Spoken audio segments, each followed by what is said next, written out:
Are you looking to take your party or outdoor event to the next level? Because this might be exactly what you need.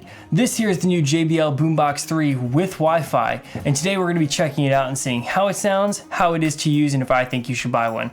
All that soon to come, but if you guys could please like and subscribe before we get started, that'd be awesome. And with all that out of the way, let's get into this. Okay, let's get right into this. What even is this thing? It's basically an oversized portable speaker. It's basically a JBL Charge 4, if you know what that is, but times like 3. It's got a huge battery life. It's still waterproof. It's IP67 waterproofed actually.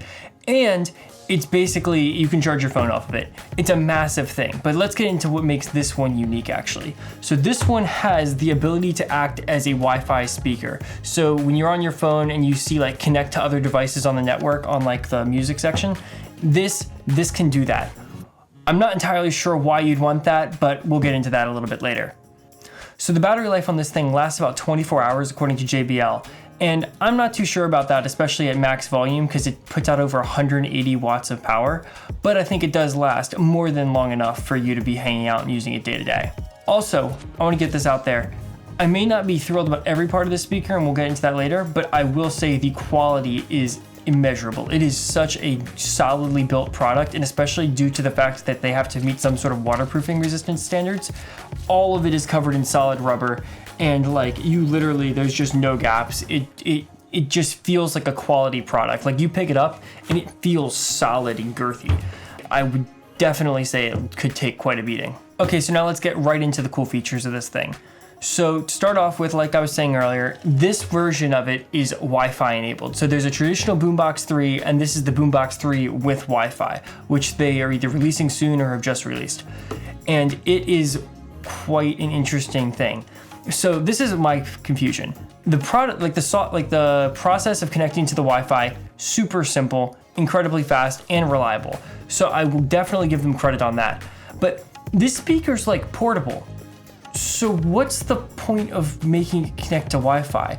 Like you're pretty much always going to want to use it with Bluetooth, and I guess if you do have a need for this type of product, then this is a great option, I guess. But I don't see the point of it, especially because this is a $50 premium over the normal JBL BoomBox 3. So I'm not really sold on that.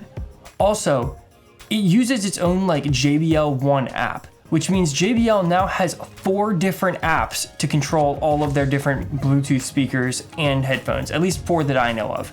And that seems like too many. I can understand having a headphones app and like a speaker app, but they have like a speaker app, a party box app, now a JBL One app for this, and the headphones app. And I just think that's too many apps, and they're all different. It's not even like the same thing, but reskinned. They're all completely different to use. And I don't know if that's that cool, especially if you have multiple products within their ecosystem. It's not very seamless, and it doesn't make a whole lot of sense to me. I will say within the app though, it is very effective to use and it's easy to set up. That's how you connect this to the Wi-Fi network. And you can change some other things on it, like there's a 3-band equalizer, which isn't a ton of info, but I mean, is what it is. It does its job. However, there is some other things that I wish it did have. So for starters, this thing is massive. And I know JBL can do this because they do it on the Party Box series, but there's no like bass boost button, which I'm not saying they have to have. I'm just like, I figure they got all this space up here, why not? They may as well. As well, they don't have anything to, like there's no ability to link this with other speakers as far as I can tell. So if you had 2 of these, I mean, that's an expensive proposition at least, but if you did have 2, there's not even the ability to link it, and now there's 3, there's just no linking at all. Originally JBL had the charges, and you can link the charges together, and now you can link the party boxes together, and the pulse you can't link with either one of them, but you can link with other pulses. And now this just doesn't link with anything. So I think that they need to get their shit together and get that kind of more streamlined and like more of like an ecosystem. Like if you're gonna make all these speakers, people might want to use them together. And I understand maybe not using like a giant party box with like a tiny little Charge 3. That might not make the best experience, but at least give people the option to do so. I feel like taking that away is really not the best idea, especially when it probably wouldn't, like I feel like it'd be harder to go out of their way to make it more unique and make different like intercommunication systems for each one rather than just having one standard. Now continuing on with this, it does have Dolby Atmos certification. I don't know why. I guess that's just like a standard of like communication quality so that you'll know the audio sounds good. But I feel like the real benefit of Atmos is spatial audio. And this can't do spatial audio. It does have 5 drivers, so it's got 1 and 2, 3, 4, and 5, which is nice. But I really don't think you're gonna get the full benefit of Atmos, and it feels really a lot like they just kind of stuck it on there for like branding or like to be like, oh, look at us. But there's not a whole lot of actual practical benefit. Now that we've covered the features and how it is to use, let's get into the most important part. How does it sound? And quite frankly, I think it does sound really, really good. However, probably not as good as it should. So I also have a JBL Party Box Encore, and without the microphones, that thing's about $300. This is $550, and I can tell you right now, it does not sound twice as good as the other one does. In fact, I actually think this lacks a little bit of like oomph. I don't know how to describe it really, because it's not necessarily bass, but you just feel the other one's music a lot more. Whereas this, I don't really feel it as much. However, I will say that if you're using this outdoors, I feel like this throws its sound a lot further. I'm not sure what the technical terms are. This is just my experience and how I'm using it. But you definitely I feel like you can fill an outdoor space or even an indoor space a lot more thoroughly with this, even though if you were in your room by yourself, the other one I think sounds empirically better and you get more of a bass feel and you can really feel the music.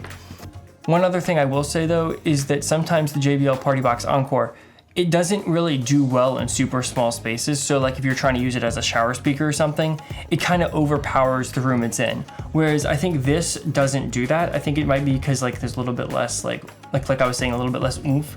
It doesn't really overpower the room. You can even turn it up if you want, and you will definitely still hear crisp, clear music. So I think that's a really good benefit of this. And that's pretty much all I have to say as to the sound quality.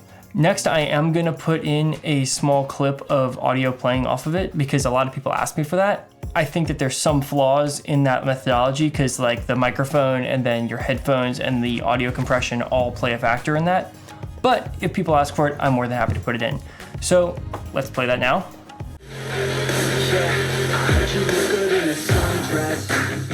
I heard you look good when you're undressed. I heard you like to get away. I heard you like to stay out late. I heard you had a couple boyfriends. I heard they didn't treat you right. I heard you're hated by your girlfriends, cause all the guys want you tonight. Yeah, they say she's too hot, they say she's too cold. Where she came from, nobody really knows. They say she looks young, but say she acts old. From everything I've heard, she gets out of control. And now that we've covered a lot of what this product actually is, let's get into who I think this is best for. So I think definitely if you're trying to throw house parties or you're trying to have barbecues, or even if you're trying to just sit on the back of your boat and listen to music, I think it does a great job. So pretty versatile product overall. But now let's get into the product itself. What's the conclusion here? So I think that it is actually a really solid speaker. I think it's made really well. I think the software works really well. And I think that just day to day, you're gonna really enjoy it. I will say one day-to-day thing though is if you turn it on, it automatically tries to connect to Wi-Fi, but it doesn't automatically connect to the previous Bluetooth device. So you have to walk up and you gotta press the Bluetooth button on it, and then it'll connect to your phone or whatever. So that is a little bit of an inconvenience. I get why they did it, because they probably just default to Wi-Fi and that's how they decided to set up the UI, but just kind of a little bit of an annoyance. Other than that, I think day-to-day, very usable, very reliable, and I've had a ton of JBL products and all of them have pretty much always worked. We've chucked JBL chargers across the field like a football. They just bounce and keep on working. So I think that overall it is a solid product. However, it's really expensive. This thing alone is $500 for the base version and then $550 for the Wi-Fi version. The JBL Party Box Encore is $300, and I think at that price, you may as well just buy 2 of those, link them together, and you're gonna have a way better experience than trying to use this. This is a little bit heavier, and it's more waterproof than that is, so there are some benefits there. But this thing's massive. What are you doing to put it in the water? You can't play music underwater, so you're just gonna dunk it in a pool? That thing's also water resistant, so it's not even if it's an accident, it'll probably live. And I guess this is more durable, but I don't really know if that's $200 worth of durable. So I think that my conclusion would be buy one of those unless you really like throwing like outdoor parties, because I think this does throw sound further. But other than that, I don't know, I kind of feel bad because it's such a good product. It's just so expensive, and the Wi-Fi version, I just really don't see a use for. I'm sure somebody does, and I'm sure that person will love this. Just for me personally, I don't know. I don't think I'd recommend it. But yep, that's pretty much all I have for today. If you guys got any questions, I'm more than happy to answer them in the comments below. And if you guys could like and subscribe, that would be awesome. But that's pretty much all I have for today. So thank you so much for watching, and see you guys later.